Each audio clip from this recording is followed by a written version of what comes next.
ಓಂ ಶಾಂತಿ. ಇಂದಿನ ಪರಮಾತ್ಮನ ಮಹಾವಾಕ್ಯ ಮುರಳಿ ದಿನಾಂಕ 15/5/2025.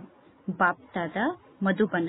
ಮಧುರ ಮಕ್ಕಳೇ, ಪರಮಾತ್ಮ ತಂದೆಯ ಸಮಾನ ನಿಮ್ಮ ಸ್ವಭಾವವನ್ನು ಸಹಜ ಸ್ವಭಾವವನ್ನಾಗಿ ಮಾಡಿಕೊಳ್ಳಿ. ನಿಮ್ಮಲ್ಲಿ ಯಾವುದೇ ಪ್ರಕಾರದ ಅಹಂಕಾರ ಇರಬಾರದು. ಜ್ಞಾನಯುಕ್ತ ಬುದ್ಧಿಯುಳ್ಳವರಾಗಬೇಕು. ನಿಮ್ಮಲ್ಲಿ ಅಭಿಮಾನ ಇರಬಾರದು. ಇಂದಿನ ಪ್ರಶ್ನೆಯಾಗಿದೆ, ಸೇವೆಯನ್ನು ಮಾಡುತ್ತಿದ್ದರೂ ಕೂಡ ಕೆಲವು ಮಕ್ಕಳು ಬೇಬಿಗಳಿಗಿಂತ ಬೇಬಿಗಳಾಗಿದ್ದಾರೆ ಹೇಗೆ? ಅಂದರೆ ಸೇವೆಯನ್ನು ಮಾಡುತ್ತಿದ್ದರೂ ಕೂಡ ಕೆಲವು ಮಕ್ಕಳು ಸಣ್ಣ ಮಕ್ಕಳಿಗಿಂತ ಸಣ್ಣ ಮಕ್ಕಳಾಗಿದ್ದಾರೆ ಹೇಗೆ? ಉತ್ತರ, ಕೆಲವು ಮಕ್ಕಳು ಸೇವೆಯನ್ನೂ ಕೂಡ ಮಾಡುತ್ತಿರುತ್ತಾರೆ, ಅನ್ಯರಿಗೆ ಜ್ಞಾನವನ್ನು ತಿಳಿಸುತ್ತಿರುತ್ತಾರೆ, ಆದರೆ ತಾವು ಸ್ವಯಂ ಪರಮಾತ್ಮ ತಂದೆಯನ್ನು ನೆನಪು ಮಾಡುವುದಿಲ್ಲ. ಯಾರು ಪರಮಾತ್ಮ ತಂದೆಯನ್ನು ನೆನಪು ಮಾಡುವುದಿಲ್ಲವೋ ಅವರು ಸ್ವಯಂ ಹೇಳುತ್ತಾರೆ, ಬಾಬಾ ನಿಮ್ಮ ನೆನಪು ಮರೆತು ಹೋಗುತ್ತದೆ ಎಂದು.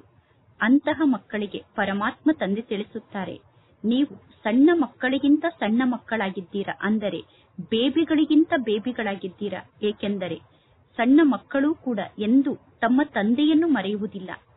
ಯಾವ ಪರಮಾತ್ಮ ತಂದೆ ನಿಮ್ಮನ್ನು ರಾಜಕುಮಾರಿಯರನ್ನಾಗಿ ಮಾಡುತ್ತಾರೋ ನೀವು ಅಂತಹ ಪರಮಾತ್ಮ ತಂದೆಯನ್ನು ಏಕೆ ಮರೆಯುತ್ತೀರಾ? ಒಂದು ವೇಳೆ ನೀವು ಪರಮಾತ್ಮ ತಂದೆಯನ್ನು ಮರೆತು ಬಿಟ್ಟರೆ ತಂದೆಯ ಮೂಲಕ ನಿಮಗೆ ಹೇಗೆ ಆಸ್ತಿ ಸಿಗಲು ಸಾಧ್ಯ? ನೀವು ಕೈಗಳ ಮೂಲಕ ಕೆಲಸವನ್ನು ಮಾಡುತ್ತಿದ್ದರೂ ಕೂಡ ಬುದ್ಧಿಯ ಮೂಲಕ ಒಬ್ಬ ಪರಮಾತ್ಮ ತಂದೆಯನ್ನು ನೆನಪು ಮಾಡಬೇಕು. ಓಂ ಶಾಂತಿ. ಶಿಕ್ಷಣದ ಗುರಿ ಉದ್ದೇಶ ಮಕ್ಕಳ ಸಮ್ಮುಖದಲ್ಲಿ ಇದೆ. ಮಕ್ಕಳಿಗೆ ಇದು ಕೂಡ ಗೊತ್ತಿದೆ. ಪರಮಾತ್ಮ ತಂದೆ ಈ ಬ್ರಹ್ಮ ತಂದೆಯ ಸಾಧಾರಣ ತನುವಿನಲ್ಲಿ ಇದ್ದಾರೆ. ಅದರಲ್ಲೂ ಕೂಡ ಪರಮಾತ್ಮ ತಂದೆ ವೃದ್ಧ ತನುವಿನಲ್ಲಿ ವಿರಾಜಮಾನ ಆಗಿದ್ದಾರೆ. ಬಲೆ ಸತ್ಯುಗದಲ್ಲೂ ಕೂಡ ವೃದ್ಧರಾಗುತ್ತಾರೆ. ಆದರೆ ವೃದ್ಧರಾದಾಗಲೂ ಸತ್ಯುಗದಲ್ಲಿ ಆ ವೃದ್ಧರಿಗೆ ಖುಷಿ ಇರುತ್ತದೆ, ನಾನೀಗ ಈ ಶರೀರವನ್ನು ತ್ಯಾಗ ಮಾಡಿ ಹೋಗಿ ಮಗುವಾಗಿ ಜನ್ಮವನ್ನು ಪಡೆದುಕೊಳ್ಳುತ್ತೇನೆ ಎಂದು. ಅಂದ ಮೇಲೆ ನಿಮಗೆ ಇದು ಕೂಡ ಗೊತ್ತಿದೆ, ಈ ಬ್ರಹ್ಮ ತಂದೆಗೆ ನಾನೀಗ ಶ್ರೀಕೃಷ್ಣ ಆಗುತ್ತೇನೆ ಅನ್ನುವ ಖುಷಿ ಇದೆ. ನಾನು ಶ್ರೀಕೃಷ್ಣ ಆಗುತ್ತೇನೆ ಅನ್ನುವ ಮಾತು ನೆನಪಿಗೆ ಬಂದ ತಕ್ಷಣ ಬ್ರಹ್ಮ ತಂದೆಯ ವರ್ತನೆ ಮಕ್ಕಳ ಸಮಾನ ಆಗಿಬಿಡುತ್ತದೆ. ಬ್ರಹ್ಮ ತಂದೆ ಮಕ್ಕಳಂತೆ ಬಹಳಷ್ಟು ಸರಳ ರೂಪದಲ್ಲಿ ಇರುತ್ತಾರೆ. ಬ್ರಹ್ಮ ತಂದೆಗೆ ಸ್ವಲ್ಪ ಕೂಡ ಅಹಂಕಾರ ಇಲ್ಲ. ಬ್ರಹ್ಮ ತಂದೆಯ ಬುದ್ಧಿಯಲ್ಲಿ ಜ್ಞಾನ ಇದೆ. ಹೇಗೆ ಈ ಬ್ರಹ್ಮ ತಂದೆಯ ಬುದ್ಧಿಯಲ್ಲಿ ಜ್ಞಾನ ಇದೆಯೋ ಅದೇ ರೀತಿ ಮಕ್ಕಳಾದ ನಿಮ್ಮ ಬುದ್ಧಿಯಲ್ಲೂ ಕೂಡ ಜ್ಞಾನ ಇರಬೇಕು. ಪರಮಾತ್ಮ ತಂದೆ ನಮಗೆ ಶಿಕ್ಷಣವನ್ನು ಕಲಿಸುವುದಕ್ಕೋಸ್ಕರ ಬಂದಿದ್ದಾರೆ. ನಾವು ಈ ಶಿಕ್ಷಣವನ್ನು ಕಲಿತು ಈ ರೀತಿ ದೇವತೆಗಳಾಗುತ್ತೇವೆ. ಅಂದ ಮೇಲೆ ಮಕ್ಕಳಿಗೆ ಆಂತರ್ಯದಲ್ಲಿ ಬಹಳಷ್ಟು ಖುಷಿ ಇರಬೇಕು. ನಾನೀಗ ಈ ಶರೀರವನ್ನು ತ್ಯಾಗ ಮಾಡಿ ಹೋಗಿ ಈ ರೀತಿ ದೇವತೆ ಆಗುತ್ತೇನೆ ಅನ್ನುವ ಖುಷಿ ನಿಮಗೆ ಇರಬೇಕು. ನಾವೀಗ ರಾಜಯೋಗವನ್ನು ಕಲಿಯುತ್ತಿದ್ದೇವೆ. ಸಣ್ಣ ಮಕ್ಕಳಿರಬಹುದು, ದೊಡ್ಡವರಿರಬಹುದು, ಈಗ ಎಲ್ಲರೂ ಶರೀರವನ್ನು ತ್ಯಾಗ ಮಾಡುತ್ತಾರೆ. ಎಲ್ಲರಿಗೋಸ್ಕರ ಇದೊಂದೇ ಶಿಕ್ಷಣ ಆಗಿದೆ. ಇಲ್ಲಿ ನೀವು ಹೇಳುತ್ತೀರಾ, ನಾವೀಗ ರಾಜಯೋಗವನ್ನು ಕಲಿಯುತ್ತಿದ್ದೇವೆ, ಪುನಃ ನಾವು ಹೋಗಿ ಸತ್ಯುಗದಲ್ಲಿ ರಾಜಕುಮಾರ ಆಗುತ್ತೇವೆ ಎಂದು. ನೀವೀಗ ಹೇಳುತ್ತೀರಾ, ನಾವೀಗ ರಾಜಕುಮಾರಿಯರಾಗುತ್ತೇವೆ ಎಂದು.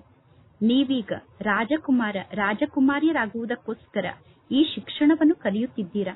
ಅಂತಮತಿ ಸೋಗತಿ ಆಗುತ್ತದೆ, ಅಂದರೆ ಅಂತಿಮ ಸಮಯದಲ್ಲಿ ಪರಮಾತ್ಮ ತಂದೆಯ ನೆನಪಿನಲ್ಲಿ ಶರೀರವನ್ನು ತ್ಯಾಗ ಮಾಡಿದರೆ ಶ್ರೇಷ್ಠ ಗತಿ ಪ್ರಾಪ್ತಿಯಾಗುತ್ತದೆ. ನಾನೀಗ ಬಡವನಿಂದ ರಾಜಕುಮಾರ ಆಗುತ್ತೇನೆ ಅನ್ನುವ ಜ್ಞಾನ ನಿಮ್ಮ ಬುದ್ಧಿಯಲ್ಲಿ ಇದೆ. ನಾನೀಗ ಬಡವನಿಂದ ರಾಜಕುಮಾರ ಆಗುತ್ತೇನೆ ಅನ್ನುವ ನಿಶ್ಚಯ ನಿಮ್ಮ ಬುದ್ಧಿಯಲ್ಲಿ ಇದೆ. ಈ ಬಡತನದ ಜಗತ್ತು, ಅಂದರೆ ಭಿಕಾರಿಗಳ ಜಗತ್ತು ಈಗ ಸಮಾಪ್ತಿಯಾಗಲೇಬೇಕು. ಅಂದ ಮೇಲೆ ಈಗ ಮಕ್ಕಳಿಗೆ ಬಹಳಷ್ಟು ಖುಷಿ ಇರಬೇಕು. ಪರಮಾತ್ಮ ತಂದೆ ಮಕ್ಕಳಾದ ನಮ್ಮನ್ನು ತಮ್ಮ ಸಮಾನ ಮಾಡಿಕೊಳ್ಳುತ್ತಿದ್ದಾರೆ. ಪರಮಾತ್ಮ ಶಿವ ತಂದೆ ತಿಳಿಸುತ್ತಾರೆ, ನಾನಂತೂ ರಾಜಕುಮಾರ ಅಥವಾ ರಾಜಕುಮಾರಿ ಆಗುವುದಿಲ್ಲ. ಈ ಬ್ರಹ್ಮ ತಂದೆ ಹೇಳುತ್ತಾರೆ, ನಾನು ರಾಜಕುಮಾರ ಆಗುತ್ತೇನೆ. ನಾನೀಗ ರಾಜಕುಮಾರ ಆಗುವುದಕ್ಕೋಸ್ಕರ ಶಿಕ್ಷಣವನ್ನು ಕಲಿಯುತ್ತಿದ್ದೇನೆ ಎಂದು. ಇದು ರಾಜಯೋಗ ಆಗಿದೆ. ಮಕ್ಕಳಾದ ನೀವು ಕೂಡ ಹೇಳುತ್ತೀರಾ, ನಾವೀಗ ರಾಜಕುಮಾರರು ಅಥವಾ ರಾಜಕುಮಾರಿಯರು ಆಗುತ್ತೇವೆ. ಪರಮಾತ್ಮ ತಂದೆ ತಿಳಿಸುತ್ತಾರೆ, ನೀವು ಸಂಪೂರ್ಣ ಸರಿಯಾದ ಮಾತನ್ನೇ ಹೇಳುತ್ತಿದ್ದೀರಾ. ನಿಮ್ಮ ಬಾಯಲ್ಲಿ ಗುಲಾಬ್ ಜಾಮೂನ್ ಎಂದು. ಇದು ರಾಜಕುಮಾರ ಅಥವಾ ರಾಜಕುಮಾರಿ ಆಗುವಂತಹ ಪರೀಕ್ಷೆಯಾಗಿದೆ. ಈ ಜ್ಞಾನ ಬಹಳ ಸಹಜ ಆಗಿದೆ. ನಾವು ಒಬ್ಬ ಪರಮಾತ್ಮ ತಂದೆಯನ್ನು ನೆನಪು ಮಾಡಬೇಕು. ಮತ್ತು ಭವಿಷ್ಯದ ಆಸ್ತಿಯನ್ನು ನೆನಪು ಮಾಡಬೇಕು. ಪರಮಾತ್ಮ ತಂದೆಯನ್ನು ನೆನಪು ಮಾಡುವ ಮಾತಿನಲ್ಲೇ ಪರಿಶ್ರಮ ಇದೆ. ನೀವು ಪರಮಾತ್ಮ ತಂದೆಯ ನೆನಪಿನಲ್ಲಿ ಸ್ಥಿತ ಆದರೆ ಪುನಃ ಅಂತಮತಿ ಸೋಗತಿ ಆಗುತ್ತದೆ. ಸನ್ಯಾಸಿಗಳು ಒಂದು ಉದಾಹರಣೆಯನ್ನು ನೀಡುತ್ತಾರೆ. ಒಬ್ಬ ಸನ್ಯಾಸಿ ಯಾವುದೋ ಒಬ್ಬ ವ್ಯಕ್ತಿಗೆ ನೀನು ಕೋಣ ಆಗಿದ್ದೀಯಾ ಎಂದು ತಿಳಿದುಕೋ ಎಂದು ಹೇಳಿದರು. ಆ ವ್ಯಕ್ತಿ ತನ್ನನ್ನು ತಾನು ಸತ್ಯವಾಗಿಯೂ ಕೋಣ ಎಂದು ತಿಳಿದುಕೊಳ್ಳಲು ಪ್ರಾರಂಭ ಮಾಡಿದ. ನಂತರ ಕೋಣ ಆಗಿಬಿಟ್ಟ ಎಂದು ಅವರು ಕಥೆಯನ್ನು ಹೇಳುತ್ತಾರೆ. ಆದರೆ ಇದೆಲ್ಲ ತಪ್ಪು ಮಾತಾಗಿದೆ. ಇಲ್ಲಿ ಧಾರ್ಮಿಕ ಮಾತಿದೆ. ಈಗ ಪರಮಾತ್ಮ ತಂದೆ ಮಕ್ಕಳಾದ ನಮಗೆ ತಿಳಿಸುತ್ತಿದ್ದಾರೆ. ತಂದೆ ತಿಳಿಸುತ್ತಾರೆ, ಈ ಜ್ಞಾನ ಅಂತೂ ಬಹಳ ಸಹಜ ಆಗಿದೆ. ಆದರೆ ಪರಮಾತ್ಮ ತಂದೆಯ ನೆನಪಿನಲ್ಲೇ ಪರಿಶ್ರಮ ಇದೆ. ಪರಮಾತ್ಮ ತಂದೆ ಬಾರಿ ಬಾರಿಗೂ ಮಕ್ಕಳಿಗೆ ಹೇಳುತ್ತಾರೆ, ನೀವು ಬೇಬಿಗಳಾಗಿದ್ದೀರಾ, ಅಂದರೆ ನೀವು ಸಣ್ಣ ಮಕ್ಕಳಾಗಿದ್ದೀರಾ ಎಂದು. ಮಕ್ಕಳು ತಂದೆಗೆ ಕಂಪ್ಲೇಂಟ್ ಅನ್ನು ಮಾಡುತ್ತಾರೆ. ಬಾಬಾ, ನಾನು ಬೇಬಿ ಅಲ್ಲ, ನಾನು ಹೇಗೆ ಬೇಬಿ ಆಗಲು ಸಾಧ್ಯ, ನಾನು ಹೇಗೆ ಸಣ್ಣ ಮಗು ಆಗಲು ಸಾಧ್ಯ ಎಂದು ಮಕ್ಕಳು ತಂದೆಗೆ ಕಂಪ್ಲೇಂಟ್ ಅನ್ನು ಮಾಡುತ್ತೀರಾ. ಪರಮಾತ್ಮ ತಂದೆ ತಿಳಿಸುತ್ತಾರೆ, ಹೌದು, ನೀವು ಬೇಬಿಗಳಾಗಿದ್ದೀರಾ, ಅಂದರೆ ಸಣ್ಣ ಮಕ್ಕಳಾಗಿದ್ದೀರಾ. ಬಲೆ, ಈ ಜ್ಞಾನ ಅಂತೂ ಬಹಳ ಚೆನ್ನಾಗಿದೆ. ಪ್ರದರ್ಶನದಲ್ಲಿ ನೀವು ಬಹಳ ಚೆನ್ನಾಗಿ ಸೇವೆಯನ್ನು ಮಾಡುತ್ತೀರಾ. ಪ್ರದರ್ಶನದಲ್ಲಿ ಹಗಲು ರಾತ್ರಿ ಸೇವೆಯಲ್ಲಿ ತೊಡಗಿ ಬಿಡುತ್ತೀರಾ. ಆದರೂ ಕೂಡ ನಿಮಗೆ ಸಣ್ಣ ಮಕ್ಕಳು ಅಂದರೆ ಬೇಬಿಗಳು ಎಂದು ಕರೆಯಲಾಗುತ್ತದೆ. ಪರಮಾತ್ಮ ತಂದೆ ತಿಳಿಸುತ್ತಾರೆ, ಈ ಬ್ರಹ್ಮ ತಂದೆ ಕೂಡ ಸಣ್ಣ ಮಗು ಅಂದರೆ ಬೇಬಿ ಆಗಿದ್ದಾರೆ. ಈ ಬ್ರಹ್ಮ ತಂದೆ ತಿಳಿಸುತ್ತಾರೆ, ಮಕ್ಕಳಾದ ನೀವೆಲ್ಲರೂ ನನಗಿಂತ ದೊಡ್ಡವರಾಗಿದ್ದೀರಾ. ನಾನು ಸಣ್ಣ ಮಗು ಆದರೆ ನೀವು ದೊಡ್ಡವರಾಗಿದ್ದೀರಾ ಎಂದು. ಏಕೆಂದರೆ ಈ ಬ್ರಹ್ಮ ತಂದೆಯ ತಲೆ ಮೇಲೆ ಬಹಳಷ್ಟು ಜವಾಬ್ದಾರಿಯ ಹೊರೆ ಇದೆ. ಬ್ರಹ್ಮ ತಂದೆಯ ಬುದ್ಧಿಯಲ್ಲಿ ಅನೇಕ ಮಾತಿನ ಚಿಂತೆ ಇದೆ. ಯಾರ ತಲೆಯ ಮೇಲೆ ಅನೇಕ ಮಾತಿನ ಹೊರೆ ಇರುತ್ತದೆಯೋ, ಯಾರಿಗೆ ಅನೇಕ ಮಾತಿನ ಚಿಂತೆ ಇರುತ್ತದೆಯೋ ಅವರು ಎಲ್ಲಾ ಪ್ರಕಾರದ ವಿಚಾರವನ್ನು ಮಾಡುತ್ತಿರುತ್ತಾರೆ. ಬ್ರಹ್ಮ ತಂದೆಯ ಬಳಿ ಎಷ್ಟೊಂದು ಪ್ರಕಾರದ ಸಮಾಚಾರ ಬರುತ್ತಿರುತ್ತದೆ. ಆದ್ದರಿಂದ ಬ್ರಹ್ಮ ತಂದೆ ಬೆಳಗ್ಗೆ ಅಮೃತ ವೇಳೆಯ ಸಮಯದಲ್ಲಿ ಕುಳಿತು ಪರಮಾತ್ಮ ತಂದೆಯನ್ನು ನೆನಪು ಮಾಡಲು ಪ್ರಯತ್ನ ಪಡುತ್ತಾರೆ. ಏಕೆಂದರೆ ಆ ಪರಮಾತ್ಮ ತಂದೆಯ ಮೂಲಕ ಆಸ್ತಿಯನ್ನು ಪಡೆದುಕೊಳ್ಳಲೇಬೇಕು. ಅಂದ ಮೇಲೆ ಪರಮಾತ್ಮ ತಂದೆಯನ್ನು ನೆನಪು ಮಾಡಬೇಕು. ಎಲ್ಲಾ ಮಕ್ಕಳಿಗೂ ಪರಮಾತ್ಮ ತಂದೆ ಪ್ರತಿದಿನ ತಿಳಿಸುತ್ತಾರೆ, ಮಧುರ ಮಕ್ಕಳೇ, ನೀವು ನೆನಪಿನ ಯಾತ್ರೆಯಲ್ಲಿ ಬಹಳಷ್ಟು ದುರ್ಬಲರಾಗಿದ್ದೀರಾ. ಜ್ಞಾನದಲ್ಲಿ ಬಲೆ ಬಹಳಷ್ಟು ಮುಂದೆ ಇದ್ದೀರಾ, ಅಂದರೆ ಜ್ಞಾನದಲ್ಲಿ ಬಹಳ ಚೆನ್ನಾಗಿದ್ದೀರಾ, ಚೆನ್ನಾಗಿ ಜ್ಞಾನವನ್ನು ಹೇಳುತ್ತೀರಾ. ಆದರೆ ಪ್ರತಿಯೊಬ್ಬರೂ ನಿಮ್ಮ ಮನಸ್ಸನ್ನು ನೀವೇ ಕೇಳಿಕೊಳ್ಳಿ, ನಾನು ಎಷ್ಟು ಸಮಯ ಪರಮಾತ್ಮ ತಂದೆಯ ನೆನಪಿನಲ್ಲಿ ಸ್ಥಿತ ಆಗಿರುತ್ತೇನೆ ಎಂದು. ಒಳ್ಳೆಯದು. ಇಡೀ ದಿನ ಬಹಳಷ್ಟು ಕೆಲಸದಲ್ಲಿ ನೀವು ಬ್ಯುಸಿಯಾಗಿ ಇರುತ್ತೀರಾ. ಹಾಗೆ ನೋಡಿದರೆ ಕೆಲಸವನ್ನು ಮಾಡುತ್ತಿದ್ದರೂ ಕೂಡ ನೀವು ಪರಮಾತ್ಮ ತಂದೆಯನ್ನು ನೆನಪು ಮಾಡಬಹುದು. ಒಂದು ಗಾದೆ ಮಾತಿದೆ, ಕೈಗಳ ಮೂಲಕ ಕೆಲಸವನ್ನು ಮಾಡುತ್ತಿದ್ದರೂ ಕೂಡ ಬುದ್ಧಿ ಪರಮಾತ್ಮ ತಂದೆಯ ಜೊತೆಗೆ ಪರಮಧಾಮದಲ್ಲಿ ಜೋಡಣೆ ಆಗಿರಬೇಕು ಎಂದು. ಬಲೆ, ಭಕ್ತಿ ಮಾರ್ಗದಲ್ಲಿ ಭಕ್ತರು ಪೂಜೆಯನ್ನು ಮಾಡುತ್ತಿರುತ್ತಾರೆ. ಪೂಜೆಯನ್ನು ಮಾಡುತ್ತಿದ್ದರೂ ಕೂಡ ಭಕ್ತರ ಬುದ್ಧಿಯೋಗ ಬೇರೆ ಬೇರೆ ಕಡೆ, ಅಂದರೆ ತಮ್ಮ ಉದ್ಯೋಗ ವ್ಯವಹಾರದ ಕಡೆ ಹೋಗುತ್ತದೆ ತಾನೆ. ಭಕ್ತರು ಪೂಜೆಯನ್ನು ಮಾಡುತ್ತಿದ್ದರೂ ಕೂಡ ಅವರ ಬುದ್ಧಿಯೋಗ ಉದ್ಯೋಗ ವ್ಯವಹಾರದ ಜೊತೆಗೆ ಜೋಡಣೆ ಆಗುತ್ತದೆ. ಯಾರದ್ದಾದರೂ ಪತಿ ವಿದೇಶದಲ್ಲಿ ಇದ್ದರೆ ಪತ್ನಿಯ ಬುದ್ಧಿಯೋಗ ವಿದೇಶದಲ್ಲಿರುವ ಪತಿಯ ಜೊತೆಗೆ ಜೋಡಣೆ ಆಗುತ್ತದೆ. ಏಕೆಂದರೆ ಆ ಪತಿಯ ಜೊತೆಗೆ ಪತ್ನಿಗೆ ಬಹಳಷ್ಟು ಜಾಸ್ತಿ ಸಂಬಂಧ ಇರುತ್ತದೆ. ಅಂದ ಮೇಲೆ ಬಲೆ ನೀವು ಬಹಳ ಚೆನ್ನಾಗಿ ಸೇವೆಯನ್ನು ಮಾಡುತ್ತೀರಾ. ಆದರೂ ಕೂಡ ಪರಮಾತ್ಮ ತಂದೆ ತಿಳಿಸುತ್ತಾರೆ, ಮಕ್ಕಳಾದ ನೀವು ಬೇಬಿ ಬುದ್ಧಿಯವರಾಗಿದ್ದೀರಾ, ಅಂದರೆ ನಿಮ್ಮ ಬುದ್ಧಿ ಸಣ್ಣ ಮಕ್ಕಳ ಬುದ್ಧಿಯ ಸಮಾನ ಆಗಿದೆ. ಬಹಳಷ್ಟು ಜನ ಮಕ್ಕಳು ಪರಮಾತ್ಮ ತಂದೆಗೆ ಪತ್ರವನ್ನು ಬರೆಯುತ್ತಾರೆ, ಬಾಬಾ, ನಾವು ನಿಮ್ಮ ನೆನಪನ್ನು ಮರೆತು ಬಿಡುತ್ತೇವೆ ಎಂದು. ಅರೆ, ತಂದೆಯನ್ನು ಸಣ್ಣ ಮಕ್ಕಳು ಕೂಡ ಮರೆಯುವುದಿಲ್ಲ. ನೀವು ತಂದೆಯಾದ ನನ್ನನ್ನು ಮರೆಯುತ್ತೀರಾ, ಅಂದರೆ ನೀವು ಸಣ್ಣ ಮಕ್ಕಳಿಗಿಂತ ಸಣ್ಣ ಮಕ್ಕಳಾಗಿದ್ದೀರಾ. ಯಾವ ಪರಮಾತ್ಮ ತಂದೆಯ ಮೂಲಕ ನೀವು ರಾಜಕುಮಾರ ಮತ್ತು ರಾಜಕುಮಾರಿ ಆಗುತ್ತೀರೋ ಆ ಪರಮಾತ್ಮ ತಂದೆ ಈಗ ನಿಮಗೆ ತಂದೆ, ಶಿಕ್ಷಕ, ಸದ್ಗುರು ಆಗಿದ್ದಾರೆ. ನೀವು ಅಂತಹ ಪರಮಾತ್ಮ ತಂದೆಯನ್ನೂ ಕೂಡ ಮರೆತು ಬಿಡುತ್ತೇನೆ ಎಂದು ಹೇಳುತ್ತೀರಾ. ಯಾರೆಲ್ಲ ಮಕ್ಕಳು ತಮ್ಮ ಸಂಪೂರ್ಣ ಲೆಕ್ಕವನ್ನು ಪರಮಾತ್ಮ ತಂದೆಗೆ ಬರೆದು ತಿಳಿಸುತ್ತಾರೋ ಅವರಿಗೆ ಪರಮಾತ್ಮ ತಂದೆ ಪುನಃ ಸಲಹೆಯನ್ನು ನೀಡುತ್ತಾರೆ. ಮಕ್ಕಳಾದ ನೀವು ಪರಮಾತ್ಮ ತಂದೆಗೆ ತಿಳಿಸಬೇಕು, ಬಾಬಾ, ನಾನು ನಿಮ್ಮನ್ನು ಹೇಗೆ ನೆನಪು ಮಾಡುತ್ತೇನೆ ಮತ್ತು ಯಾವಾಗ ನೆನಪು ಮಾಡುತ್ತೇನೆ ಎಂದು. ನಾನು ಎಷ್ಟು ಸಮಯ ತಂದೆಯನ್ನು ನೆನಪು ಮಾಡುತ್ತಿದ್ದೇನೆ ಎಂದು ತಂದೆಗೆ ಪತ್ರವನ್ನು ಬರೆದುಕೊಟ್ಟಾಗ ಪುನಃ ಮಕ್ಕಳಿಗೆ ತಂದೆ ಸಲಹೆಯನ್ನು ಕೊಡುತ್ತಾರೆ. ಪರಮಾತ್ಮ ತಂದೆ ಅರ್ಥ ಮಾಡಿಕೊಳ್ಳುತ್ತಾರೆ, ಈ ಮಗು ಇಂತಹ ಸೇವೆಯನ್ನು ಮಾಡುತ್ತಿದೆ, ಈ ಮಗು ಇಂತಹ ಕರ್ತವ್ಯವನ್ನು ಮಾಡುತ್ತಿದೆ. ಈ ಕೆಲಸಕ್ಕನುಸಾರವಾಗಿ ತಂದೆಯಾದ ನನ್ನನ್ನು ನೆನಪು ಮಾಡಲು ಇವರಿಗೆ ಇಷ್ಟೇ ಸಮಯ ಸಿಗಲು ಸಾಧ್ಯ ಎಂದು ತಂದೆಗೆ ಗೊತ್ತಾಗುತ್ತದೆ. ಗೌರ್ಮೆಂಟ್ನ ನೌಕರಿಯನ್ನು ಮಾಡುವಂತವರಿಗೆ ಬಹಳಷ್ಟು ಸಮಯ ಇರುತ್ತದೆ. ಗೌರ್ಮೆಂಟ್ನ ನೌಕರಿಯನ್ನು ಮಾಡುವಂತವರು ಕೆಲಸ ಸ್ವಲ್ಪ ಕಡಿಮೆ ಆದ ತಕ್ಷಣ ಪರಮಾತ್ಮ ತಂದೆಯನ್ನು ನೆನಪು ಮಾಡುತ್ತಿರಬೇಕು. ನೀವು ನಡೆದಾಡುತ್ತಿದ್ದರೂ ತಿರುಗಾಡುತ್ತಿದ್ದರೂ ಪರಮಾತ್ಮ ತಂದೆಯ ನೆನಪಿನಲ್ಲೇ ಸ್ಥಿತ ಆಗಿರಬೇಕು. ಪರಮಾತ್ಮ ತಂದೆ ಮಕ್ಕಳಿಗೆ ಸಮಯವನ್ನು ಕೊಡುತ್ತಾರೆ, ಒಳ್ಳೆಯದು. ರಾತ್ರಿ 9 ಗಂಟೆಗೆ ನೀವು ಮಲಗಿಕೊಳ್ಳಿ. ಪುನಃ ಬೆಳಗ್ಗೆ 2 ಗಂಟೆಗೆ ಅಥವಾ 3 ಗಂಟೆಗೆ ಎದ್ದು ತಂದೆಯಾದ ನನ್ನನ್ನು ನೆನಪು ಮಾಡಿ. ಬೆಳಗ್ಗೆ 2 ಗಂಟೆಗೆ ಅಥವಾ 3 ಗಂಟೆಗೆ ಬಂದು ನೀವು ಅಮೃತ ವೇಳೆಯ ಸಮಯದಲ್ಲಿ ಯೋಗದಲ್ಲಿ ಕುಳಿತುಕೊಳ್ಳಿ. ಆದರೆ ಪರಮಾತ್ಮ ತಂದೆ ಮಕ್ಕಳಿಗೆ ಕುಳಿತುಕೊಳ್ಳುವಂತಹ ಅಭ್ಯಾಸವನ್ನು ಮಾಡಿಕೊಳ್ಳಲು ಬಿಡುವುದಿಲ್ಲ. ನೀವು ನಡೆದಾಡುತ್ತಾ ತಿರುಗಾಡುತ್ತಾ ತಂದೆಯನ್ನು ನೆನಪು ಮಾಡಬಹುದು. ಇಲ್ಲಿ ಮಕ್ಕಳಿಗೆ ಬಹಳಷ್ಟು ಸಮಯ ಇದೆ. ಮಧುಬನದಲ್ಲಿ ತಂದೆಯನ್ನು ನೆನಪು ಮಾಡಲು ನಿಮಗೆ ಬಹಳಷ್ಟು ಸಮಯ ಸಿಗುತ್ತದೆ. ಯಜ್ಞದ ಆದಿಯ ಸಮಯದಲ್ಲಿ ನೀವೆಲ್ಲರೂ ಏಕಾಂತದಲ್ಲಿ ಹೋಗಿ ಪರ್ವತದ ಮೇಲೆ ಕುಳಿತು ತಂದೆಯನ್ನು ನೆನಪು ಮಾಡುತ್ತಿದ್ದೀರಿ. ನೀವು ಪರಮಾತ್ಮ ತಂದೆಯನ್ನು ಅವಶ್ಯವಾಗಿ ನೆನಪು ಮಾಡಲೇಬೇಕು. ಪರಮಾತ್ಮ ತಂದೆಯನ್ನು ನೆನಪು ಮಾಡದೇ ಇದ್ದರೆ ನಿಮ್ಮ ವಿಕರ್ಮ ಹೇಗೆ ವಿನಾಶ ಆಗಲು ಸಾಧ್ಯ? ಪರಮಾತ್ಮ ತಂದೆಯನ್ನು ನೀವು ನೆನಪು ಮಾಡದೇ ಇದ್ದರೆ ಪರಮಾತ್ಮ ತಂದೆ ತಿಳಿಸುತ್ತಾರೆ, ನೀವು ಸಣ್ಣ ಮಕ್ಕಳಿಗಿಂತ ಸಣ್ಣ ಮಕ್ಕಳಾಗಿದ್ದೀರಾ ಎಂದು. ಎಲ್ಲದಕ್ಕೂ ಆಧಾರ ಪರಮಾತ್ಮ ತಂದೆಯ ನೆನಪಾಗಿದೆ. ಪತಿತ ಪಾವನ ಪರಮಾತ್ಮ ತಂದೆಯನ್ನು ನೆನಪು ಮಾಡುವ ಮಾತಿನಲ್ಲೇ ಪರಿಶ್ರಮ ಇದೆ. ಜ್ಞಾನ ಅಂತೂ ಬಹಳ ಸಹಜ ಆಗಿದೆ. ಈಗ ನಿಮಗೆ ಗೊತ್ತಿದೆ. ಇಲ್ಲಿಗೆ ಬಂದು ಯಾರು ಜ್ಞಾನವನ್ನು ತಿಳಿದುಕೊಳ್ಳುತ್ತಾರೆ ಅಂದರೆ ಯಾರು ಕಲ್ಪದ ಮೊದಲು ಇಲ್ಲಿಗೆ ಬಂದು ಜ್ಞಾನವನ್ನು ತಿಳಿದುಕೊಂಡಿದ್ದರು, ಈಗಲೂ ಜ್ಞಾನವನ್ನು ತಿಳಿದುಕೊಳ್ಳಲು ಅವರೇ ಬರುತ್ತಾರೆ. ಮಕ್ಕಳಿಗೆ ತಂದೆಯ ಮೂಲಕ ಆದೇಶ ಅಂತೂ ಸಿಗುತ್ತಿರುತ್ತದೆ. ಈಗ ಮಕ್ಕಳಾದ ನೀವು ಇದೇ ಮಾತಿನಲ್ಲಿ ಪ್ರಯತ್ನವನ್ನು ಪಡಬೇಕು. ಅಂದರೆ ಸತೋ ಪ್ರಧಾನರಾಗಲು ಪ್ರಯತ್ನವನ್ನು ಪಡಬೇಕು. ನಾನು ತಮೋ ಪ್ರಧಾನ ಆತ್ಮನಿಂದ ಸತೋ ಪ್ರಧಾನ ಆತ್ಮ ಆಗುವುದು ಹೇಗೆ? ಒಬ್ಬ ಪರಮಾತ್ಮ ತಂದೆಯನ್ನು ನೆನಪು ಮಾಡುವುದನ್ನು ಬಿಟ್ಟು ಸತೋ ಪ್ರಧಾನ ಆತ್ಮರಾಗಲು ಬೇರೆ ಯಾವ ಉಪಾಯವೂ ಇಲ್ಲ. ಬಾಬಾ, ನಾನು ಇಂತಹ ಉದ್ಯೋಗವನ್ನು ಮಾಡುತ್ತಿರುವ ಕಾರಣ, ಇಂತಹ ಕಾರ್ಯವನ್ನು ಮಾಡುತ್ತಿರುವ ಕಾರಣ ನನಗೆ ನಿಮ್ಮನ್ನು ನೆನಪು ಮಾಡಲು ಸಾಧ್ಯ ಆಗುವುದಿಲ್ಲ ಎಂದು ಮಕ್ಕಳು ತಂದೆಗೆ ತಿಳಿಸಬಹುದು. ನೀವು ತಂದೆಗೆ ಸತ್ಯವನ್ನು ತಿಳಿಸಿದರೆ ತಂದೆ ತಕ್ಷಣ ನಿಮಗೆ ಸಲಹೆಯನ್ನು ನೀಡುತ್ತಾರೆ, ಈ ರೀತಿ ಮಾಡಬೇಡಿ, ಈ ರೀತಿ ಮಾಡಿ ಎಂದು. ಎಲ್ಲದಕ್ಕೂ ಆಧಾರ ಪರಮಾತ್ಮ ತಂದೆಯ ನೆನಪಾಗಿದೆ. ಒಳ್ಳೊಳ್ಳೆ ಮಕ್ಕಳು ಕೂಡ ಜ್ಞಾನವನ್ನು ಬಹಳ ಚೆನ್ನಾಗಿ ನೀಡುತ್ತಾರೆ. ಜ್ಞಾನವನ್ನು ನೀಡಿ ಅನ್ಯರನ್ನು ಖುಷಿಪಡಿಸುತ್ತಾರೆ. ಆದರೆ ಮಕ್ಕಳು ಯೋಗದಲ್ಲಿ ಸ್ಥಿತ ಆಗುವುದೇ ಇಲ್ಲ. ನೀವು ಪರಮಾತ್ಮ ತಂದೆಯನ್ನು ನೆನಪು ಮಾಡಬೇಕು. ಪರಮಾತ್ಮ ತಂದೆಯ ನೆನಪಿನಲ್ಲಿ ಸ್ಥಿತ ಆಗಬೇಕು ಅನ್ನುವುದು ಗೊತ್ತಿದ್ದರೂ ಕೂಡ ಮಕ್ಕಳು ಪುನಃ ತಂದೆಯ ನೆನಪನ್ನು ಮರೆತು ಬಿಡುತ್ತಾರೆ. ಪರಮಾತ್ಮ ತಂದೆಯ ನೆನಪಿನಲ್ಲೇ ಪರಿಶ್ರಮ ಇದೆ. ತಂದೆಯನ್ನು ನೆನಪು ಮಾಡುವಂತಹ ಅಭ್ಯಾಸ ಆಗಿಬಿಟ್ಟರೆ ಪುನಃ ಏರೋಪ್ಲೇನ್ನಲ್ಲಿ ಕುಳಿತರೂ ಕೂಡ, ಟ್ರೈನ್ನಲ್ಲಿ ಕುಳಿತರೂ ಕೂಡ ನೀವು ತಂದೆಯ ನೆನಪಿನ ಸ್ಥಿತಿಯಲ್ಲೇ ಸ್ಥಿತ ಆಗಿರುತ್ತೀರಾ. ಅಂದರೆ ನೀವು ತಂದೆಯನ್ನು ನೆನಪು ಮಾಡುವಂತಹ ಅಭ್ಯಾಸವನ್ನು ಮಾಡಿಕೊಂಡರೆ ನಂತರ ಟ್ರೈನ್ನಲ್ಲಿ ಕುಳಿತಿದ್ದರು, ಏರೋಪ್ಲೇನ್ನಲ್ಲಿ ಕುಳಿತಿದ್ದರು ತಂದೆಯ ನೆನಪಿನ ಗುಂಗಿನಲ್ಲೇ ಇರುತ್ತೀರಾ.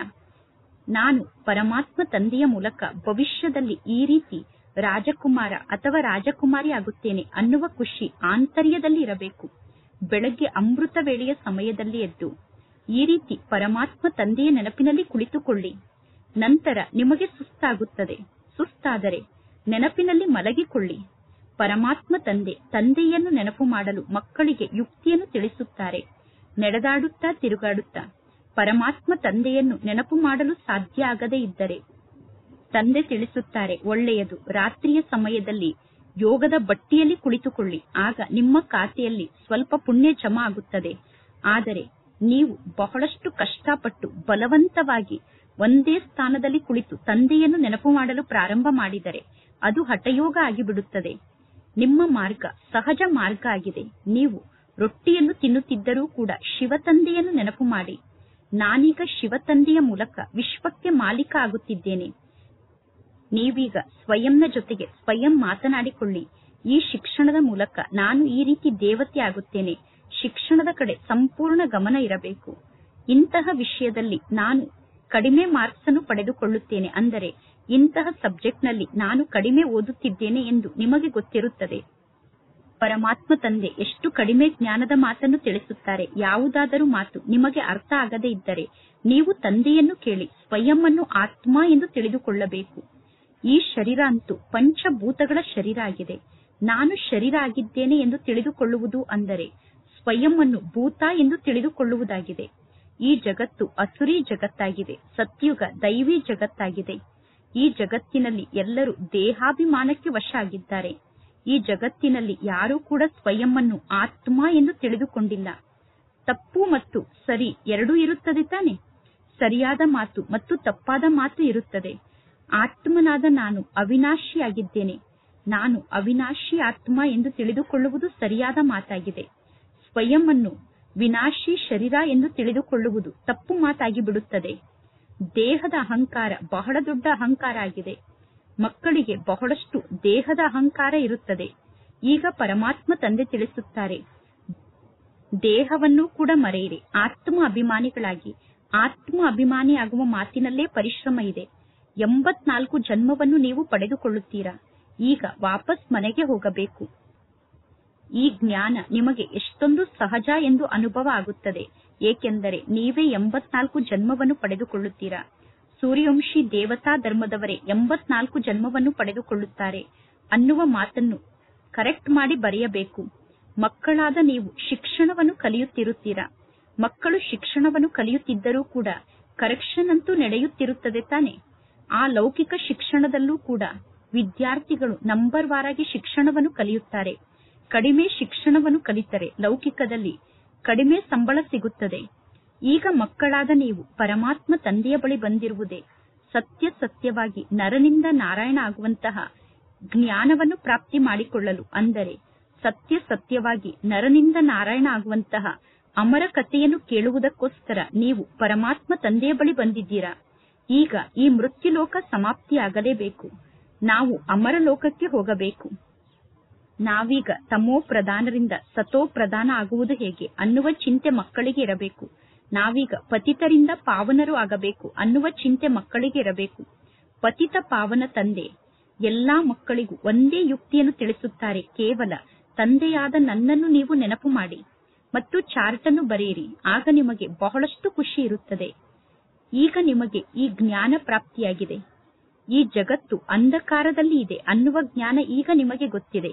ಈಗ ನಿಮಗೆ ಜ್ಞಾನದ ಪ್ರಕಾಶ ಪ್ರಾಪ್ತಿಯಾಗಿದೆ. ನೀವು ತ್ರಿನೇತ್ರಿಗಳಾಗುತ್ತಿದ್ದೀರಾ, ತ್ರಿಕಾಲದರ್ಶಿಗಳಾಗುತ್ತಿದ್ದೀರಾ. ಜಗತ್ತಿನಲ್ಲಿ ಬಹಳಷ್ಟು ಜನ ಇಂಥವರಿದ್ದಾರೆ. ಅವರು ಹೇಳುತ್ತಾರೆ, ಬೇರೆ ಬೇರೆ ಸ್ಥಾನದಲ್ಲಿ ಜ್ಞಾನ ಸಿಗುತ್ತದೆ, ಈ ಜ್ಞಾನವನ್ನು ಪಡೆದುಕೊಳ್ಳುವುದೇನು ಹೊಸ ಮಾತಲ್ಲ ಎಂದು. ಅರೆ, ಈ ಜ್ಞಾನ ಬೇರೆ ಯಾರಿಗೂ ಪ್ರಾಪ್ತಿಯಾಗುವುದಿಲ್ಲ. ಒಂದು ವೇಳೆ ಜಗತ್ತಿನ ಜನರ ಮೂಲಕ ಈ ಜ್ಞಾನ ಪ್ರಾಪ್ತಿಯಾಗುವುದಾಗಿದ್ದರೆ ಅವರು ಜ್ಞಾನದ ಯಾವುದಾದರೂ ಮಾತನ್ನು ಹೇಳಬೇಕಿತ್ತು. ಆದರೆ ಅವರು ಇಂತಹ ಜ್ಞಾನದ ಯಾವ ಮಾತನ್ನು ಹೇಳುವುದಿಲ್ಲ. ನರನಿಂದ ನಾರಾಯಣ ಆಗುವಂತಹ ಪುರುಷಾರ್ಥವನ್ನು ಜಗತ್ತಿನಲ್ಲಿ ಯಾರಾದರೂ ಮಾಡುತ್ತಾರೇನು? ಯಾರೂ ನಾರಾಯಣ ಆಗುವಂತಹ ಪುರುಷಾರ್ಥವನ್ನು ಮಾಡುವುದಿಲ್ಲ. ಅಂದ ಮೇಲೆ ಪರಮಾತ್ಮ ತಂದೆ ಮಕ್ಕಳಿಗೆ ತಿಳಿಸುತ್ತಾರೆ, ಬೆಳಗ್ಗೆಯ ಸಮಯ ಪರಮಾತ್ಮ ತಂದೆಯನ್ನು ನೆನಪು ಮಾಡಲು ಬಹಳ ಒಳ್ಳೆಯ ಸಮಯ ಆಗಿದೆ. ಬೆಳಗ್ಗೆ ಅಮೃತ ವೇಳೆಯ ಸಮಯದಲ್ಲಿ ತಂದೆಯನ್ನು ನೆನಪು ಮಾಡಿದರೆ ನಿಮಗೆ ಬಹಳಷ್ಟು ಖುಷಿಯ ಅನುಭವ ಆಗುತ್ತದೆ. ಅಮೃತ ವೇಳೆಯ ಸಮಯದಲ್ಲಿ ತಂದೆಯ ನೆನಪಿನಲ್ಲಿ ಸ್ಥಿತ ಆದರೆ ವಾತಾವರಣವೇ ಶಾಂತ ಆಗಿಬಿಡುತ್ತದೆ. ಅಮೃತ ವೇಳೆಯ ಸಮಯದಲ್ಲಿ ವಾಯುಮಂಡಲ ಬಹಳ ಚೆನ್ನಾಗಿರುತ್ತದೆ. ಎಲ್ಲಾ ವಾತಾವರಣಕ್ಕಿಂತ ಬಹಳ ಕೆಟ್ಟ ವಾತಾವರಣ ಅಂದರೆ ರಾತ್ರಿ 10 ಗಂಟೆಯಿಂದ 12 ಗಂಟೆಯವರೆಗಿನ ವಾತಾವರಣ. ರಾತ್ರಿ 10 ಗಂಟೆಯಿಂದ 12 ಗಂಟೆಯವರೆಗೆ ವಾತಾವರಣ ಬಹಳಷ್ಟು ಕೆಟ್ಟು ಹೋಗಿರುತ್ತದೆ. ಆದ್ದರಿಂದ ಬೆಳಗ್ಗೆ ಅಮೃತ ವೇಳೆಯ ಸಮಯ ಪರಮಾತ್ಮ ತಂದೆಯನ್ನು ನೆನಪು ಮಾಡಲು ಬಹಳ ಒಳ್ಳೆಯ ಸಮಯ ಆಗಿದೆ. ರಾತ್ರಿ ನೀವು ಬೇಗ ಮಲಗಿಬಿಡಿ. ಪುನಃ ಬೆಳಗ್ಗೆ 2 ಗಂಟೆ ಅಥವಾ 3 ಗಂಟೆಗೆ ಎದ್ದು ಬಿಡಿ. ಆರಾಮಾಗಿ ತಂದೆಯ ನೆನಪಿನಲ್ಲಿ ಕುಳಿತುಕೊಳ್ಳಿ. ಪರಮಾತ್ಮ ತಂದೆಯ ಜೊತೆಗೆ ಮಾತನಾಡಿ. ಪ್ರಪಂಚದ ಇತಿಹಾಸ ಮತ್ತು ಭೂಗೋಳವನ್ನು ನೆನಪು ಮಾಡಿ. ಶಿವ ತಂದೆ ತಿಳಿಸುತ್ತಾರೆ, ನನ್ನಲ್ಲಿ ಜ್ಞಾನ ಇದೆ. ರಚಯಿತ ಮತ್ತು ರಚನೆಯ ಜ್ಞಾನ ನನ್ನ ಬಳಿ ಇದೆ. ನಾನು ನಿಮಗೆ ಟೀಚರ್ ಆಗಿ ಶಿಕ್ಷಣವನ್ನು ಕಲಿಸುತ್ತೇನೆ. ಆತ್ಮರಾದ ನೀವು ಪರಮಾತ್ಮ ತಂದೆಯನ್ನು ನೆನಪು ಮಾಡುತ್ತಿರುತ್ತೀರಾ. ಭಾರತದ ಪ್ರಾಚೀನ ಯೋಗ ಬಹಳಷ್ಟು ಪ್ರಸಿದ್ಧ ಆಗಿದೆ. ಯಾರ ಜೊತೆಗೆ ಯೋಗ ಜೋಡಣೆ ಆಗಬೇಕು ಅನ್ನುವುದನ್ನು ಕೂಡ ಬರೆಯಬೇಕು. ಆತ್ಮ ಪರಮಾತ್ಮ ತಂದೆಯ ಜೊತೆಗೆ ಯೋಗವನ್ನು ಜೋಡಣೆ ಮಾಡಬೇಕು. ಅಂದರೆ ತಂದೆಯನ್ನು ನೆನಪು ಮಾಡಬೇಕು. ಈಗ ಮಕ್ಕಳಿಗೆ ಗೊತ್ತಿದೆ, ನಾವು ಆಲ್ರೌಂಡರ್ ಆಗಿದ್ದೇವೆ. ನಾವೇ ಸಂಪೂರ್ಣ 84 ಜನ್ಮವನ್ನು ಪಡೆದುಕೊಳ್ಳುತ್ತೇವೆ. ಈ ಬ್ರಾಹ್ಮಣ ಕುಲದಲ್ಲಿ ನಾವೇ ಬರುತ್ತೇವೆ, ನಾವೇ ಬ್ರಾಹ್ಮಣರಾಗಿದ್ದೇವೆ. ಈಗ ಪುನಃ ನಾವೇ ದೇವತೆಗಳಾಗುತ್ತೇವೆ. ಈ ಸರಸ್ವತಿ ಬ್ರಹ್ಮ ತಂದೆಗೆ ಮಗಳಾಗಿದ್ದಾರೆ. ಸರಸ್ವತಿ ಬ್ರಹ್ಮನ ಮಗಳಾಗಿದ್ದಾರೆ. ಈ ಬ್ರಹ್ಮ ತಂದೆ ವೃದ್ಧ ಆಗಿದ್ದಾರೆ. ಆದರೂ ಕೂಡ ಬ್ರಹ್ಮ ತಂದೆಗೆ ಖುಷಿ ಇದೆ, ನಾನೀಗ ಈ ಶರೀರವನ್ನು ತ್ಯಾಗ ಮಾಡಿ ಹೋಗಿ ಪುನಃ ರಾಜನ ಮನೆಯಲ್ಲಿ ಜನ್ಮವನ್ನು ಪಡೆದುಕೊಳ್ಳುತ್ತೇನೆ. ಈಗ ನಾನು ಶಿಕ್ಷಣವನ್ನು ಕಲಿಯುತ್ತಿದ್ದೇನೆ. ಪುನಃ ಸತ್ಯುಗದಲ್ಲಿ ಜನ್ಮವನ್ನು ಪಡೆದುಕೊಂಡಾಗ ನನ್ನ ಬಾಯಲ್ಲಿ ಚಿನ್ನದ ಚಮಚ ಇರುತ್ತದೆ. ಅಂದರೆ ಚಿನ್ನದ ಚಮಚವನ್ನು ಬಾಯಲ್ಲಿ ಇಟ್ಟುಕೊಂಡು ಜನ್ಮವನ್ನು ಪಡೆದುಕೊಳ್ಳುತ್ತೇನೆ. ಅಂದರೆ ಬಹಳಷ್ಟು ಶ್ರೀಮಂತ ಆಗಿ ಜನ್ಮವನ್ನು ಪಡೆದುಕೊಳ್ಳುತ್ತೇನೆ. ಸತ್ಯುಗದಲ್ಲಿ ದೇವತೆ ಆಗುವುದೇ ನಿಮ್ಮೆಲ್ಲರ ಗುರಿ ಉದ್ದೇಶ ಆಗಿದೆ. ಆದರೂ ಕೂಡ ಮಕ್ಕಳಿಗೆ ಏಕೆ ಖುಷಿ ಇರುವುದಿಲ್ಲ? ಬಲೆ ಮನುಷ್ಯರು ಏನನ್ನು ಬೇಕಾದರೂ ಹೇಳುತ್ತಿರಲಿ, ನಿಮ್ಮ ಖುಷಿ ಎಂದೂ ಮಾಯ ಆಗಬಾರದು. ಮನುಷ್ಯರು ಏನನ್ನು ಹೇಳಿದರೂ ಕೂಡ ನಿಮ್ಮ ಖುಷಿ ಮಾಯ ಆಗಬಾರದು. ನೀವು ಪರಮಾತ್ಮ ತಂದೆಯನ್ನು ನೆನಪು ಮಾಡದೇ ಇದ್ದರೆ ನೀವು ಹೇಗೆ ನರನಿಂದ ನಾರಾಯಣ ಆಗಲು ಸಾಧ್ಯ? ಶ್ರೇಷ್ಠರಂತೂ ಆಗಲೇಬೇಕು ತಾನೆ. ಈಗ ನಾವು ಶ್ರೇಷ್ಠ ಆತ್ಮರಾಗಬೇಕು. ಶ್ರೇಷ್ಠ ಆತ್ಮರಾಗುವುದಕ್ಕೋಸ್ಕರ ಈ ರೀತಿ ಪುರುಷಾರ್ಥವನ್ನು ಮಾಡಿ ತೋರಿಸಿ. ನೀವು ಏಕೆ ಗೊಂದಲಕ್ಕೊಳಗಾಗುತ್ತೀರಾ? ನೀವು ಏಕೆ ಬೇಸರಕ್ಕೊಳಗಾಗುತ್ತೀರಾ? ಎಲ್ಲರೂ ಹೇಗೆ ರಾಜರಾಗಲು ಸಾಧ್ಯ ಎಂದು ನೀವು ಏಕೆ ವಿಚಾರವನ್ನು ಮಾಡುತ್ತೀರಾ? ಇಂತಹ ವಿಚಾರ ಬಂದರೆ ನೀವು ಫೇಲ್ ಆದಂತೆ. ಶಾಲೆಯಲ್ಲಿ ವಕೀಲರಾಗುವುದಕ್ಕೋಸ್ಕರ ಶಿಕ್ಷಣವನ್ನು ಕಲಿಯುತ್ತಾರೆ, ಇಂಜಿನಿಯರ್ ಆಗುವುದಕ್ಕೋಸ್ಕರ ಶಿಕ್ಷಣವನ್ನು ಕಲಿಯುತ್ತಾರೆ. ವಕೀಲರಾಗುವಂತಹ ಶಿಕ್ಷಣವನ್ನು ಕಲಿಯುವಂತಹ ವಿದ್ಯಾರ್ಥಿಗಳು ಎಂದಾದರೂ ಎಲ್ಲರೂ ಹೇಗೆ ವಕೀಲರಾಗಲು ಸಾಧ್ಯ ಎಂದು ಕೇಳುತ್ತಾರೇನು? ಇಲ್ಲ. ಓದಿದರೆ ವಕೀಲರಾಗುತ್ತಾರೆ, ಓದದೇ ಇದ್ದರೆ ಫೇಲ್ ಆಗುತ್ತಾರೆ. ಅದೇ ರೀತಿ ಇಲ್ಲೂ ಕೂಡ ಓದದೇ ಇದ್ದರೆ ಫೇಲ್ ಆಗುತ್ತಾರೆ. 16,108 ಮಣಿಗಳ ಸಂಪೂರ್ಣ ಮಾಲೆ ಇದೆ. ಮೊಟ್ಟ ಮೊದಲು ಸತ್ಯುಗದಲ್ಲಿ ಯಾರು ಬರುತ್ತಾರೆ? ಯಾರು ಎಷ್ಟು ಜಾಸ್ತಿ ಪುರುಷಾರ್ಥವನ್ನು ಮಾಡುತ್ತಾರೋ ಅಷ್ಟು ಬೇಗ ಸತ್ಯುಗದಲ್ಲಿ ಬರುತ್ತಾರೆ. ಒಬ್ಬರು ಇನ್ನೊಬ್ಬರಿಗಿಂತ ತೀಕ್ಷ್ಣವಾಗಿ ಪುರುಷಾರ್ಥವನ್ನು ಮಾಡುತ್ತಿರಬೇಕು. ಈಗ ಮಕ್ಕಳ ಬುದ್ಧಿಯಲ್ಲಿ ಈ ಮಾತಿನ ಸ್ಮೃತಿ ಇದೆ, ನಾವೀಗ ಈ ಹಳೆಯ ಶರೀರವನ್ನು ತ್ಯಾಗ ಮಾಡಿ ವಾಪಸ್ ಮನೆಗೆ ಹೋಗಬೇಕು. ಈಗ ಮಕ್ಕಳಿಗೆ ಸದಾ ಈ ಮಾತಿನ ನೆನಪಿರಬೇಕು, ನಾವೀಗ ವಾಪಸ್ ಮನೆಗೆ ಹೋಗಬೇಕು ಎಂದು. ನಾವು ಈ ಹಳೆಯ ಶರೀರವನ್ನು ತ್ಯಾಗ ಮಾಡಿ ವಾಪಸ್ ಮನೆಗೆ ಹೋಗಬೇಕು ಅನ್ನುವ ಮಾತಿನ ನೆನಪಿದ್ದರೆ ನಿಮ್ಮ ಪುರುಷಾರ್ಥ ತೀವ್ರ ಪುರುಷಾರ್ಥ ಆಗಿಬಿಡುತ್ತದೆ. ಈಗ ಮಕ್ಕಳ ಬುದ್ಧಿಯಲ್ಲಿ ಸದಾ ಈ ಮಾತಿನ ಸ್ಮೃತಿ ಇರಬೇಕು, ಸರ್ವರ ಸದ್ಗತಿದಾತ ಒಬ್ಬ ಪರಮಾತ್ಮ ತಂದೆಯಾಗಿದ್ದಾರೆ ಎಂದು. ಇಂದು ಜಗತ್ತಿನಲ್ಲಿ ಇಷ್ಟೊಂದು ಕೋಟ್ಯಾಂತರ ಜನ ಮನುಷ್ಯರಿದ್ದಾರೆ. ಸತ್ಯುಗದಲ್ಲಿ ದೇವತೆಗಳಾದ ನೀವು ಕೇವಲ 9 ಲಕ್ಷ ಜನ ಇರುತ್ತೀರಾ. ಅದು ಕೂಡ ಸಂಪೂರ್ಣ 9 ಲಕ್ಷ ಎಂದು ಹೇಳಲು ಸಾಧ್ಯ ಇಲ್ಲ, ಸರಾಸರಿ 9 ಲಕ್ಷ ಎಂದು ಹೇಳಬಹುದು. ಸತ್ಯುಗದಲ್ಲಿ ಇನ್ನು ಎಷ್ಟು ಜನ ಇರಲು ಸಾಧ್ಯ? ರಾಜಧಾನಿಯಲ್ಲಿ ಎಲ್ಲಾ ಪ್ರಕಾರದ ವ್ಯಕ್ತಿಗಳೂ ಕೂಡ ಬೇಕು ತಾನೆ. ಈಗ ಇಲ್ಲೂ ಕೂಡ ರಾಜಧಾನಿ ಸ್ಥಾಪನೆ ಆಗುತ್ತಾ ಇದೆ. ಬುದ್ಧಿ ಹೇಳುತ್ತದೆ, ಸತ್ಯುಗದಲ್ಲಿ ವೃಕ್ಷ ಬಹಳ ಸಣ್ಣದಾಗಿರುತ್ತದೆ, ಸತ್ಯುಗದಲ್ಲಿ ವೃಕ್ಷ ಬಹಳ ಸುಂದರವಾಗಿರುತ್ತದೆ. ಸತ್ಯುಗದ ಹೆಸರೇ ಸ್ವರ್ಗ ಅಥವಾ ವೈಕುಂಠ ಆಗಿದೆ. ಮಕ್ಕಳ ಬುದ್ಧಿಯಲ್ಲಿ ಸದಾ ಈ ಜ್ಞಾನದ ಚಕ್ರ ತಿರುಗುತ್ತಿರಬೇಕು. ಮಕ್ಕಳಾದ ನಿಮ್ಮ ಬುದ್ಧಿಯಲ್ಲಿ ಸಂಪೂರ್ಣ ಚಕ್ರ ತಿರುಗುತ್ತಿರಬೇಕು. ನಿಮ್ಮ ಬುದ್ಧಿಯಲ್ಲಿ ಸದಾ ಈ ಚಕ್ರ ತಿರುಗುತ್ತಿರುವುದು ಬಹಳ ಒಳ್ಳೆಯದಾಗಿದೆ. ಕೆಮ್ಮು ಮುಂತಾದದ್ದು ಬರುತ್ತದೆ, ಇದು ಕೂಡ ಕರ್ಮ ಭೋಗ ಆಗಿದೆ. ಇದು ಹಳೆಯ ಶರೀರ ಅನ್ನುವ ಹಳೆಯ ಚಪ್ಪಲಾಗಿದೆ. ಹೊಸ ಶರೀರ ಅಂತೂ ಈ ಕಲಿಯುಗದಲ್ಲಿ ಸಿಗಲು ಸಾಧ್ಯ ಇಲ್ಲ. ನಾನಂತೂ ಎಂದೂ ಪುನರ್ಜನ್ಮವನ್ನು ಪಡೆದುಕೊಳ್ಳುವುದಿಲ್ಲ ಎಂದು ಪರಮಾತ್ಮ ತಂದೆ ತಿಳಿಸುತ್ತಾರೆ. ಮತ್ತು ಎಂದೂ ನಾನು ತಾಯಿಯ ಗರ್ಭದಲ್ಲಿ ಪ್ರವೇಶವನ್ನು ಮಾಡುವುದಿಲ್ಲ. ನಾನು ಸಾಧಾರಣ ತನುವಿನಲ್ಲಿ ಪ್ರವೇಶವನ್ನು ಮಾಡುತ್ತೇನೆ. ಯಾವಾಗ ಬ್ರಹ್ಮ ತಂದೆ ವಾನಪ್ರಸ್ಥ ಸ್ಥಿತಿಯನ್ನು ತಲುಪುತ್ತಾರೋ ಆಗ ಪರಮಾತ್ಮ ತಂದೆ ಸಾಧಾರಣ ತನುವಿನಲ್ಲಿ ಪ್ರವೇಶವನ್ನು ಮಾಡುತ್ತಾರೆ. ಈಗ ಎಲ್ಲರದ್ದು ವಾನಪ್ರಸ್ಥ ಸ್ಥಿತಿಯಾಗಿದೆ.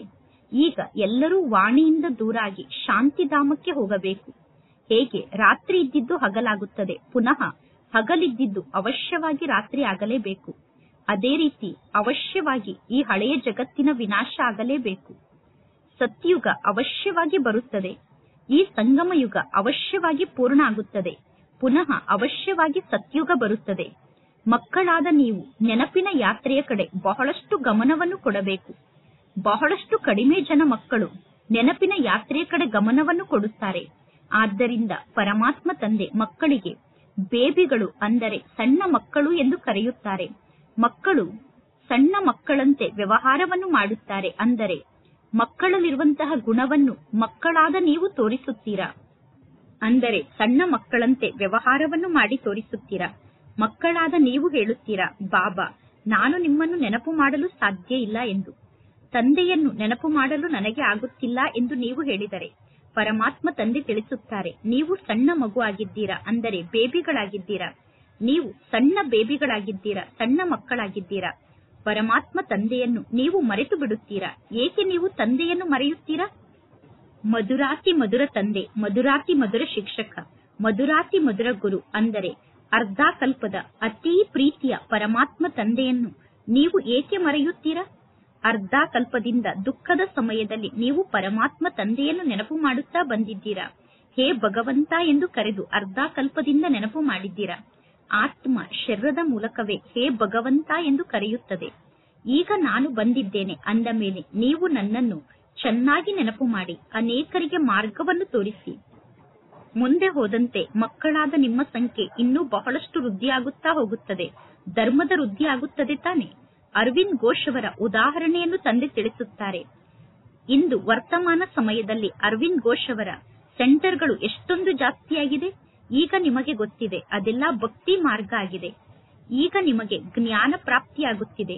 ಪುರುಷೋತ್ತಮರಾಗುವುದಕ್ಕೋಸ್ಕರ ಈ ಜ್ಞಾನ ನಿಮಗೆ ಸಿಕ್ಕಿದೆ. ನೀವೀಗ ಮನುಷ್ಯರಿಂದ ದೇವತೆಗಳಾಗುತ್ತೀರಾ. ಪರಮಾತ್ಮ ತಂದೆ ಬಂದು ನಿಮ್ಮ ಕೊಳಕಾದ ಬಟ್ಟೆಯನ್ನು ಸ್ವಚ್ಛಗೊಳಿಸುತ್ತಾರೆ. ಪರಮಾತ್ಮ ತಂದೆ ಕೊಳಕಾದ ಬಟ್ಟೆಯನ್ನು ಸ್ವಚ್ಛಗೊಳಿಸಿದರು ಎಂದು ಪರಮಾತ್ಮ ತಂದೆಗೆ ಮಹಿಮೆಯನ್ನು ಮಾಡಲಾಗುತ್ತದೆ. ಮುಖ್ಯ ಅಂದರೆ ಪರಮಾತ್ಮ ತಂದೆಯ ನೆನಪಾಗಿದೆ. ಜ್ಞಾನ ಅಂತೂ ಬಹಳ ಸಹಜ ಆಗಿದೆ. ಮುರುಳಿಯನ್ನು ಓದಿ ಅನ್ಯರಿಗೆ ಹೇಳುವುದು ಬಹಳ ಸಹಜ ಆಗಿದೆ. ನೀವು ಪರಮಾತ್ಮ ತಂದೆಯನ್ನು ನೆನಪು ಮಾಡುತ್ತಾ ಇರಿ. ತಂದೆಯನ್ನು ನೆನಪು ಮಾಡುತ್ತಾ ಆತ್ಮ ಪವಿತ್ರ ಆಗುತ್ತದೆ. ಪರಮಾತ್ಮ ತಂದೆಯನ್ನು ನೆನಪು ಮಾಡುತ್ತಾ ಹೋದಂತೆ ಆತ್ಮ ಅನ್ನುವ ದೀಪದಲ್ಲಿ ಪೆಟ್ರೋಲ್ ತುಂಬುತ್ತಾ ಹೋಗುತ್ತದೆ. ನಂತರ ಸೇವೆಗೋಸ್ಕರ ಬೇರೆ ಬೇರೆ ಕಡೆ ಓಡೋಡಿ ಹೋಗಬೇಕು. ಇದಕ್ಕೆ ಶಿವತಂದೆಯ ಮೆರವಣಿಗೆ ಎಂದು ಕರೆಯಬಹುದು. ಶಿವತಂದೆಗೆ ನೀವು ಮಕ್ಕಳಾಗಿದ್ದೀರಾ ಎಂದು ಕರೆಯಬಹುದು. ಪರಮಾತ್ಮ ತಂದೆ ತಿಳಿಸುತ್ತಾರೆ, ನಾನೀಗ ಬಂದಿದ್ದೇನೆ. ನಿಮ್ಮನ್ನು ಕಾಮಚಿತೆಯಿಂದ ಕೆಳಗಡೆ ಇಳಿಸಿ ಯೋಗದ ಚಿತೆಯ ಮೇಲೆ ನಾನು ಕೂರಿಸುತ್ತೇನೆ. ಯೋಗದ ಮೂಲಕ ನಿಮಗೆ ಆರೋಗ್ಯ ಪ್ರಾಪ್ತಿಯಾಗುತ್ತದೆ. ಜ್ಞಾನದ ಮೂಲಕ ನಿಮಗೆ ಸಂಪತ್ತು ಪ್ರಾಪ್ತಿಯಾಗುತ್ತದೆ.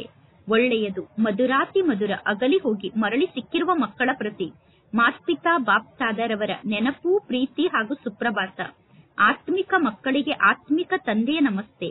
ಆತ್ಮಿಕ ತಂದೆಗೆ ಆತ್ಮಿಕ ಮಕ್ಕಳ ನೆನಪು, ಪ್ರೀತಿ ಹಾಗೂ ನಮಸ್ತೆ ನಮಸ್ತೆ ನಮಸ್ತೆ. ಧಾರಣೆಗೋಸ್ಕರ ಮುಖ್ಯ ಸಾರ. ಫಸ್ಟ್ ಪಾಯಿಂಟ್, ಗುರಿ ಉದ್ದೇಶವನ್ನು ಸಮ್ಮುಖದಲ್ಲಿಟ್ಟುಕೊಂಡು ಖುಷಿಯಲ್ಲಿ ಇರಬೇಕು. ಎಂದೂ ಕೂಡ ಬೇಸರಕ್ಕೊಳಗಾಗಬಾರದು.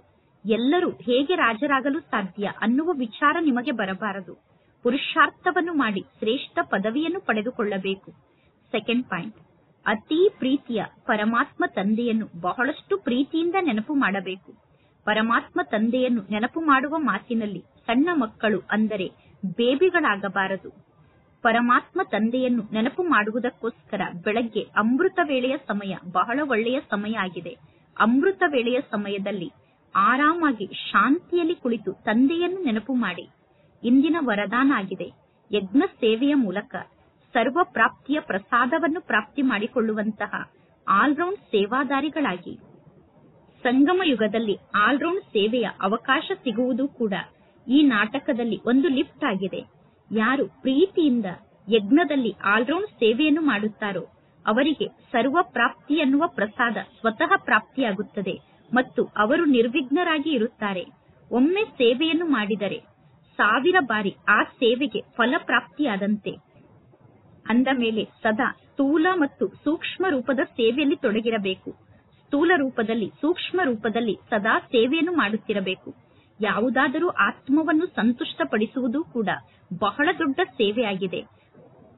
ಅತಿಥಿಗಳ ಸತ್ಕಾರವನ್ನು ಮಾಡುವುದು ಅಂದರೆ ಅತಿಥಿಗಳನ್ನು ಚೆನ್ನಾಗಿ ನೋಡಿಕೊಳ್ಳುವುದು, ಇದು ಬಹಳ ದೊಡ್ಡ ಭಾಗ್ಯ ಆಗಿದೆ. ಇಂದಿನ ಸ್ಲೋಗನ್ ಆಗಿದೆ, ಸ್ವಮಾನದಲ್ಲಿ ಸ್ಥಿತ ಆಗಿರಿ, ಆಗ ಅನೇಕ ಪ್ರಕಾರದ ಅಭಿಮಾನ ಸ್ವತಃ ಸಮಾಪ್ತಿಯಾಗುತ್ತದೆ.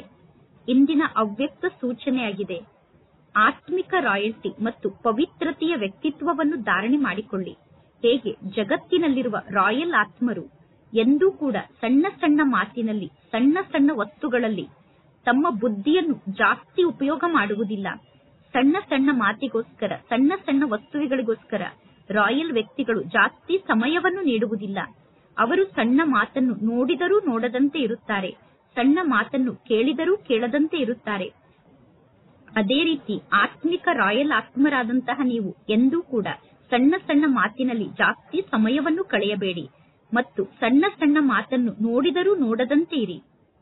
ಆತ್ಮಿಕ ರಾಯಲ್ ಆತ್ಮರು ಯಾವ ಮಾತು ರಾಯಲ್ ಅಲ್ಲವೋ ಆ ಮಾತಿಗೋಸ್ಕರ ತಮ್ಮ ಬುದ್ಧಿಯನ್ನು ಉಪಯೋಗ ಮಾಡುವುದಿಲ್ಲ ಮತ್ತು ತಮ್ಮ ಸಮಯವನ್ನು ಉಪಯೋಗ ಮಾಡುವುದಿಲ್ಲ. ಆತ್ಮಿಕ ರಾಯಲ್ ಆತ್ಮರು ತಮ್ಮ ಮುಖದಿಂದ ಎಂದೂ ಕೂಡ ವ್ಯರ್ಥ ಮಾತನ್ನು ಮಾತನಾಡುವುದಿಲ್ಲ. ಆತ್ಮಿಕ ರಾಯಲ್ ಆತ್ಮರ ಬಾಯಿಂದ ಎಂದೂ ಕೂಡ ಸಾಧಾರಣ ಮಾತು ಬರಲು ಸಾಧ್ಯ ಇಲ್ಲ. ಒಳ್ಳೆಯದು. ಓಂ ಶಾಂತಿ.